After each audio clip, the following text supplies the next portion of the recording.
Hello guys! Welcome back again to my channel. Shout out everyone!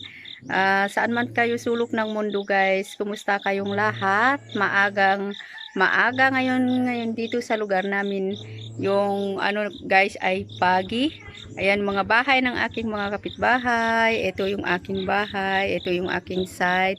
At gusto ko lang ipakita sa inyo guys yung pinagkakaabalahan ko dito sa gilid ng aking bahay kasi mahilig ako guys, magtanim. Kaya ipapakita ko sa inyo kung anong mga tinanim ko pagdating ko dito at saka bagong tanim ko guys. Ayan. At bago ang lahat guys, kumusta kayong lahat? Shout out sa aking mga gisi. Lahat kayo guys, ingat kayong lahat. Saan man kayo sulok ng mundo guys.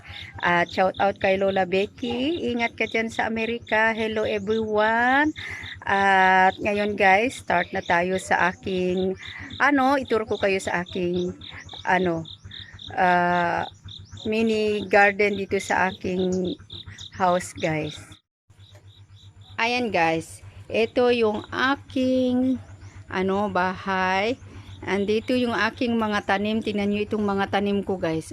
May mga na bunga. Ayan, marami na yung bunga. Yung mga talong.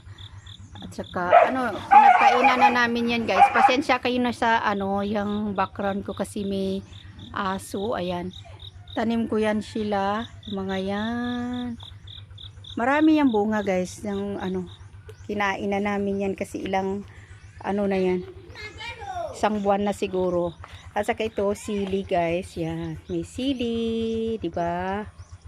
Lang yan kung gusto namin kumain ng gulay at meron dyan. At saka ito kasama ng mga bulaklak na yung mga lumang mga halaman ito guys na iba-ibang mga kulay ang kanyang leaves. Ayan, 'di ba? Attractive siya. Buhay pa siya guys, 'di ba? Tingnan niyo. Ganda-ganda talaga ng mga dating halaman. Parang plastic siya. Pero dapat hindi ito mawawala guys. Kasi tingnan nyo talaga. Parang plastic. Hindi kaya ito magandang indoor guys. Yung mga ito. Kasi talagang attractive yung mga kulay niya. Diba? Yan. Ito. Ito na lang yung meron pa yung mahaba nito guys. Mahabang mahaba. Ito lang yung tanim ng nanay ko to.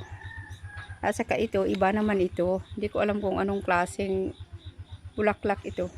Ayan nga yung sili. Ngayon, punta tayo dito sa guys. Ayan, ito yung aking mga tanim guys. Matataas na sila. Ayan mga bunga na ilang kain na namin nito. Yung marami siyang bunga guys. Yan. Mga ganyan. Yan. Tapos halo-halo yung nilagay ko dito. Meron yung ito. Isa ay yung ba yan yung tawag sa hindi ko alam yung tawag dito yung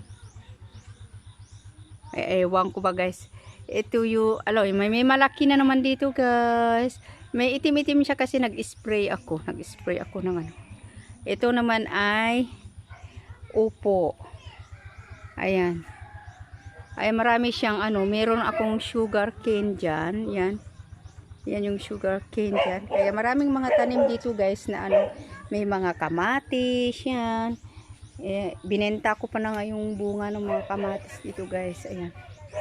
Tapos ayan, halo-halo yung nilagay ko dito, yung basta yung umaakyat. Ito meron akong dito sili ulit. At saka meron akong mga dito ampalaya. Kinuha ko na rin yung bunga niya, yung ampalaya dito, pero nag-iisa lang. Ayan guys. Tapos iyan. Marami na naman umuspong na bunga ng guys, yung dyan, yung upo. Ayan. Andyan siya, hindi nyo nakikita siya. Meron silang umuusbong na bunga. Ayan, may maraming mga bee dahil nga maraming bulaklak. Ayan guys, yung meron ng bungang malaki ito. Ilang harvest na kaya dito. Ayan, marami siyang bulaklak. Kasi inisprayan ko ng pampabunga guys. Ayan, ito na yung pinakamalaking bunga ng aking upo, 'di ba? Yung mahabang upo ito. Yan. Pwede na yang kunin kung mahaba pa kunti kasi bata-bata pa yan. Yan ang kanyang bunga guys.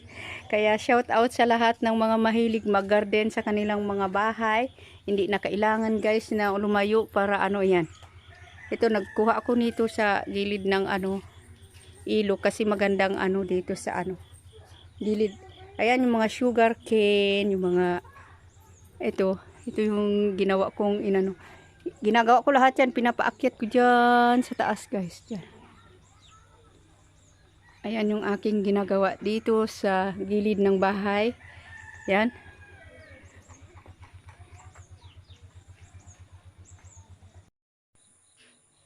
Ito din yung mga papaya guys. Tingnan niyo yung dami nila yung bunga, 'di ba? Tapos masarap talaga mag-garden sa bahay, yung mga gabi, yan, yung mga gabi. Yan ang special ulam ng mga taga-Apayao guys, gabi yung ginataan. Tapos ito yung mga kamote, ayan, kamote tops. Ayan yung isa dyan guys, yung dyan, guava yan, yan, guava. Yung kamote tops yung mga nandyan. Ayan guys, tinuro ko lang kayo dito sa aking pinagbisibisihan dito sa aking gilid ng bahay. Kaya yung mga iba dyan na gustong ma-inspired magtanim sa kanilang mga gilid ng bahay.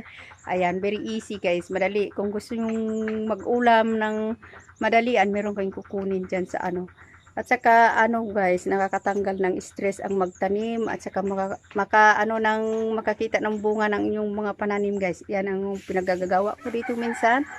Ayan. Shout out sa lahat guys at maraming salamat sa panonood niyo sa aking mga video.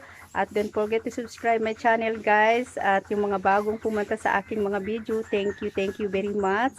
At ako yung magbabalik din sa inyo guys. At maraming salamat. See you sa next video guys. Bye!